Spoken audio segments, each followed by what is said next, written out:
हाय नमस्कार सर्वांना. तर चला, इकडे दिसत असेल तुम्हाला कोथिंबीर धुवून उभा केलेली आहे आणि इकडं पण धुवायची बाकी आहे अजून. तर धुवायची प्रोसेस चालली.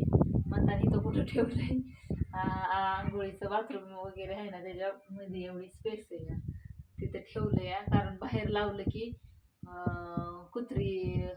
कुत्रं असं बाहेर फिरतात ना, वर झाकलेलं दडपं वगैरे वाढतात, त्याच्यामुळं आतमध्ये इथं धुवून ठेवायचं आणि वरनं झाकायचं, म्हणजे अजिबात इकडं कोण फिरकत नाही.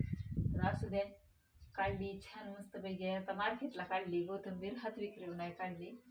तर मग अशी बांधली मोठी मस्तपैकी भेळा, आणि लय नाही काढली, 150 पिंडी काढली या. बरीच आहे अजून, पण म्हणलं उरकानाच काढायला दोघं काढत होतो, दोघांनी काढली. 150 पिंडी काढली. एवढी धुतली या, एवढी धुवायची राहिली अजून बाकी. म्हणजे चला, आता कशी कोथिंबीर आहे काय माहित नाही, पण स्वस्त झाली असं कळालंय या. 5 रुपयालाच एक पिंडी जाती वाटतं. आता मार्केटला तर कशी जाती काय माहित नाही.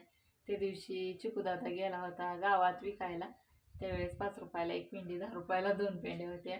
मध्ये तर 30 आणि 40 आणि 50 रुपयाला पण आपला आल्यावर काय त्याला भाव नसतो. असू दे आता चला. आणि आज आमच्या इथं सप्ताह बसला या सावता माळ्याचा, चिक्याच्या शाळेपाशी या. तर पोरांचं आवरायचं चाललंय, अभ्यास करतायत पटापटा उरकून. म्हणले आणणार बरं संध्याकाळनं सप्त्याला जाऊ. तर असू द्या, चला, चाललंय काम माझं. धुवून ठेवावं म्हणलं पटापटा. अजून कपडे वाळ्या घातलेली सकाळची, अजून आणायच्यात, घड्या वगैरे घालायच्यात. आज जरासा धावपळ झाली, त्याच्यामुळं काय उरकलं नाही काम. रानात बी जाणं झालं नाही, एवढीच कोथिंबीरच काढली फक्त. असू दे, चला आवरते आता, स्वयंपाक वगैरे करायचा आहे आणखीन. बघा कसा वाटला व्हिडिओ, नक्की लाईक करा, कमेंट करा, शेअर करा.